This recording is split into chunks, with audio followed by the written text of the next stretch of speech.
All right, good morning everyone. My name is Marissa. And I'm Amanda. And I'm going to start off today by reading you a quote by Benjamin Franklin. He once said, "Either write something worth reading or do something worth writing." And with that, we are here today to talk to you about writing, if you couldn't guess. So, personally, I am a communications writing major, and Amanda is a communications journalism major. And it's a common misconception that the two are the same thing, but they're not. And we're going to prove this to you today by talking to you about the two forms of writing that the one form of writing that I learned, which is creative writing, and a form of writing that Amanda learns, that is news writing. So to start off, I'm going to talk to you about creative writing. Now, to break up creative writing, I've given you two definitions from Merriam-Webster's dictionary. We have creative, which is having the quality of something created rather than imitated. So pretty much coming up with something in your own mind or drawing inspiration from an event that happened, but still making it your own. And then writing, which is the way that you use written words to express your ideas or opinions. So that's writing. We all know writing. So therefore, creative writing is the very fine art of making things up in the most attractive, apt, and convincing way possible. So pretty much, you take a piece of paper, you write some stuff down, creative writing. It's not that easy, but it's that easy. Now, is there a process? Every writer has a different process when it comes to creative writing. Typically, you do what works best for you, and to show you this, I'm going to look at two different processes for two different popular writers, who are John Green and J.K. Rowling. Now, John Green, in a Q&A done with him, he once said, "I usually get up in the morning and write for 4 hours, and then I eat lunch, and then in the afternoon I do web and YouTube and businessy stuff for 5 hours." So that's his process. He just wakes up and writes what comes to his mind, and then he'll probably go back over it, edit it, and then make it work for him. Now for J.K. Rowling, hers is a little different. I'm not saying that anything with John Green's process is wrong, it's just different. So this is from one of the Harry Potter novels. This is J.K. Rowling's notes. So what we have here in the first column is number, which she has 13 to 24, so that's the chapter. She has time, which is the time the chapter is happening. Title of the chapter. Plot, what's going on in the plot. Then she has prophecy, which goes into Harry Potter's whole prophecy. Then we have Cho/Ginny, what's happening with Harry Potter's romantic life. DA, Dumbledore's army. O of the P, Order of the Phoenix. Snape/Harry, I think that's what that says. I have it written down. Yes, and then Hagrid and Ron. So she writes everything down. Some spaces are empty, so nothing's going on in that chapter with that specific thing. So she plans everything out. That's her process. She likes to know what's happening, when it's going to happen, and exactly what she's going to say. So that is process. And now I'm going to go into different forms of creative writing. There are a lot of different forms of creative writing. Just to name a few, you have essays, diaries, journals, scripts, blogging, free writing, and even speeches are considered a form of creative writing. One very popular form of creative writing is fiction. So fiction writing is non-factual writing or make-believe. One example of a fiction novel is John Green's Paper Towns, in which Quentin finds this girl Margot, and while it's not technically nonfiction, all the characters could be real people, the places could be real places, but they're not real, so that makes it fiction. And then we have the more obvious Harry Potter, which some might argue that Hogwarts is a real place, but it's not. So Hogwarts, it's make-believe, wizards, warlocks, all that stuff, it's make-believe, so it's a fiction novel. Now I'm going to talk to you about the memoir, which is another form of creative writing. So a memoir is a historical account or biography written from personal knowledge or special sources. So who here has ever read Tuesdays with Morrie? Who cried when they read it? Because I did. So Tuesdays with Morrie is where Mitch Albom recounts his actual time spent with his sociology professor, Morrie Schwartz. So it's an actual recount of his life, of an event that actually happened. This is considered creative because he's not at the time actually writing down what's happening. He's going back in his memory and writing down what had happened to his best knowledge at the time. Now, another example of a memoir is Dreams from My Father from Barack Obama, which I didn't even know he wrote a memoir. It was before his presidency.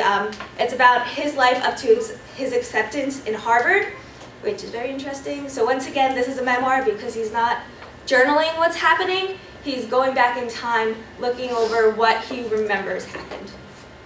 And now one last creative writing form I'm going to talk to you about is poetry. That's Edgar Allan Poe, if you didn't know. So poetry is a literary work in which special intensity is given to the expression of feelings and ideas by the use of distinctive style and rhythm, poems collectively or as a genre of literature. Now, one big aspect in poetry that really makes it poetry is the sound and the form. So the sound is the rhythm, and to really explain this to you, I'm going to read the first 4 lines of Poe's poem, The Raven, where he writes, "Once upon a midnight dreary, while I pondered weak and weary over many a quaint and curious volume of forgotten lore, while I nodded, nearly napping, suddenly there came a tapping, as of someone gently rapping at my chamber door." So with poetry, it has a certain flow. It's almost like a song, which actually a lot of songs are poems, but it's not necessarily. And also, fun fact, I didn't learn this until I took my creative writing class my first semester here. Poems don't need to rhyme. Just putting that out there, I didn't know that. So another distinct aspect of poetry is the form. So this is the physical structure of the poem, which is necessarily the lines, the stanzas, everything. When you look at the poem, it's how you see it. So to show this to you, I have a book of poetry by Kate Morvan. They're really good poems if you're interested. It's called Oracle. It's very feminist, very dark stuff here. So this is one example of a poem. It's called Why I'm Afraid of Turning the Page. So if you want to look, I'll just show it around. It's just one large stanza, just a bunch of lines, and then she has some last lines on the second page, which in a sense is poetic because the poem is entitled Why I'm Afraid of Turning the Page, and she has some of her poetry on another page. So that's one example of form. So with that, that is an overview of creative writing. If this interested you in any way, next semester you can sign up for Literature 280, which will be taught on Tuesdays and Fridays by Hugh Sheehy, or Monday, Wednesdays, and Thursday by James Hotch. So they're short classes, 4 credits, if you're at all interested. And with that, now Amanda is going to talk to you about news writing. Thank you. Alright guys, so I am a journalism major, and anybody in the communications field kind of has a sense that journalism is very broad. You can be a print writer, you can be a radio host, a television host. Journalism covers a wide variety of subjects, but I am particularly going into print writing. That can be online or in a physical paper, but I'm going to talk to you specifically about news writing. So what is news writing? I have 2 ways I would define it. First, it would be a form of reporting through text. So like I said, it can be oral, it can be visual, but news writing in particular is textual. The second way I would define it would be the outlet in which breaking news, current events are covered. So whereas creative writing can talk about fiction, it can talk about magical stories and things like that, news writing is going to be a place solely where events are covered. So if something happens in the news, whether that can be something like a terrorism attack, or it can just be something along the lines of a new business was built in a town, it's going to be covered within the context of news writing. So some common news outlets, some may be more common than others. As far as print mediums go, the New York Times would probably be the most classic form of news writing. So you have a physical print newspaper. It's distributed in New York, obviously, but it's available everywhere. And it also has a new online publication as well that is very, very popular. It is free for the first 10 articles you read online. However, after that, you do have to pay for a subscription as you would to the physical paper. As far as broadcast would go, you have CNN. But again, even though this may be a television station where you can watch the news, it does have a very popular online website where you can read written articles written by journalists. NPR is National Public Radio. Again, another source that is a radio form, has radio hosts with podcasts and talk shows, but you can see online text written as well. Vice and Alternative Press are 2 more modern sources, maybe a little more common to the college age group. Alternative Press is a music website. Vice covers anything from national headlines, to arts and entertainment. Both are magazines, but you can access them online as well.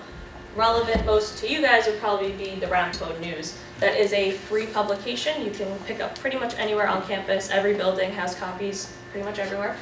You can also access it online if you're not on campus. That features student writers. Anybody can print anything really that they would like. The viewpoint section has a spot where if anybody has any ideas, you just submit the idea to the editor and then you can write your story. But there also are budgets for the specific sections of the paper that you can write for as well. So these are some unfamiliar faces. A lot of the times when you are reading a novel, you can see the author's name right on the cover, on the spine, maybe on every other page. The author is a really big part of the novel. However, with journalism, you may not know anything about the person that's writing the piece. A lot of the times, their name is so small under the article headline, you're not even going to know who it is. These are two journalists that I really am inspired by, but you guys probably may have no idea who they are. Does anybody know who these people are? I didn't think so. Okay, so the one on the left is Nellie Bly. She was one of the first women pioneer journalists. She's really known for her work 10 Days in a Madhouse. So both of these people are forms of investigative and immersive journalists, which I'll explain a little bit more later what that is. But she committed herself to a madhouse for 10 days. She pretended that she was insane, and she uncovered the horrors of this insane asylum through her work. She was the first person really ever to do this. People thought she was kind of crazy because she's a woman and, this is crazy, why would you put yourself in this position? But her work that came out of this experience ended up not only changing this insane asylum, but it also changed journalism forever. A modern version of this would be Dexter Filkins. He's a current war reporter, so he's pretty much been in every area where there is conflict currently. He has been there. He places himself directly in the war. He has faced death multiple times, but he has done incredible war reporting. He's written novels, but he's kind of the modern day version of Nellie Bly. So like I said before, they are investigative and immersive journalists. That means they do thorough research to find out their stories, and they are giving first-hand accounts of what's happened. So journalism is supposed to be completely unbiased. It's not supposed to have a side. However, sometimes to get the full story, you do have to be actually in the action to get the full scope of what's going on. Photojournalism is another common form. You can take pictures, and then the written side of photojournalism is the captions. So it's not just like your picture is telling the whole story. You're going to write a really clever caption that kind of encompasses the whole event. Community journalism can be seen through like county newspapers, online forums for your town. Even something like the Rampo News can be considered community journalism because it's relevant specifically to this college. Beat reporting is something where you kind of, a journalist has their own beat. So I'm really interested in music journalism. I want to talk about bands and shows and things along that line, so that may be my beat. And last would be broadcast reporting. So television, radio, anything that's kind of more audio and visual. So how does journalism work? Overall, there's 4 main steps. Here I have the example of Hurricane Sandy. So that's something you probably all can remember, what it was like, how you heard about it, but this is kind of the news side of it. So first, the event happens. Tragedy happens, or maybe it's not even tragedy. Maybe it's something along the lines of Kim Kardashian has her baby. Whatever it may be, it happens. The second thing would be that the reporter goes out and covers the event. So here this is clearly a television host standing in the middle of Point Pleasant, braving the winds and the rain, but print reporters are going to do the same thing. They may not actually be standing out there talking to a TV camera, but they are going to be at least sitting inside, looking out their window, watching what's happening, taking notes. The third step would be that a story is posted. So here's a New York Post headline. It says, Sandy Fury, Frankenstorm smashes ashore. That's going to be published, whether that's print or online. The larger public is going to receive the story that these journalists created. And fourth, some people may just read it and be enlightened as to what happened, but some change may occur as a result of these stories. So here's a picture of disaster relief that was taking place down the shore. So maybe not a direct result of this specific article, but you can say that that must have been the cause of either seeing the disaster coverage on the television or in the newspapers. So just a little bit more about print versus digital. The same story can be covered exactly the same in print and digital, but the formats are going to be completely different. So here I have a copy of the Rampo News. So I'm going to go to this story, Homegrown Band Showcase Access Stage for Student Musicians. I did not write this story, however I did take pictures for it. So This is exactly what it looks like in the Ramapo News. So this is currently the current issue. Anybody, if you're interested, can go pick up a copy at any stand. But this same article posted online looks completely different. Again, one of my pictures, but there's only one. It looks very, very different than this. So same exact story, same exact point of being published, but very different when you're looking at the two different outlets. So overall, in a way, they are the same. Creative writing and journalism. We're enlightening readers, we're informing them of what's going on, but overall, vastly different. I'm supposed to report the facts and solely the facts, whereas Marissa may be able to post a story that is completely magical and fantasy, but also real at the same time. Thank you guys. Thank you.